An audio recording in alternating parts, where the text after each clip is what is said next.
አንዴ ይባላል አንድ ኢማም ከሰለፎች ውስጥ መስጂድ ኢማም ናቸው ሊያሰግዱ ገቡ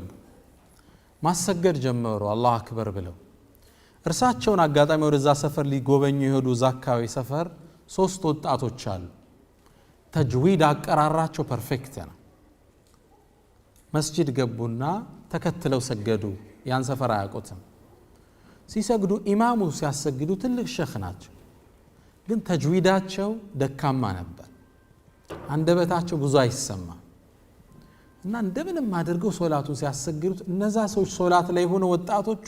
ተሳቀቁ እንዴት አይነት አቀራር ነው የሚቀሩት ምን አይነት ሶላት ነው እየተቻቸው ሶላትን ጨረሱ ሶላት ውስጥ ነው ድምጽ እያሰሙ አስተካክል ይሏቸው ነበር ይያሉ ሰበርከው ምናምን ለማለት ሶላት አለቀ ዞር ሲሉ አዩዋቸው ወጣቶች ናቸው ተግባቡ ከዛ ሲቀሩ ሰሟቸው ተጅዊዳቸው ፐርፌክት ነው ከዛም ሶላት አለቀ ወጣቶቹ ሞቱ ስላሰጋገዳቸው እየተቹ ያወሩ ጉዞ ጀመሩ በረሃውን ሲያቋርጡ አንድ ትልቅ አንበሳ ፊት ለፊታቸው መጣ የት ይግቡ ሩጫ ተጀመረ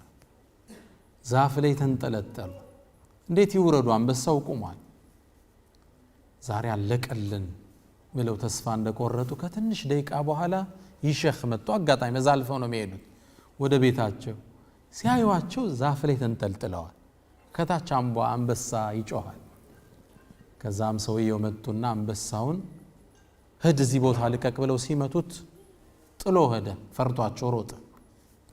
ዛ ልጆቹን ወረዱ አሏቸውና ከወረዱ በኋላ አያችሁ ወጣቶች አሉ ምላሳችሁን አጸዳችሁ ልባችሁን ረስታችሁ አንበሳ አስፈራችሁ አሏቸው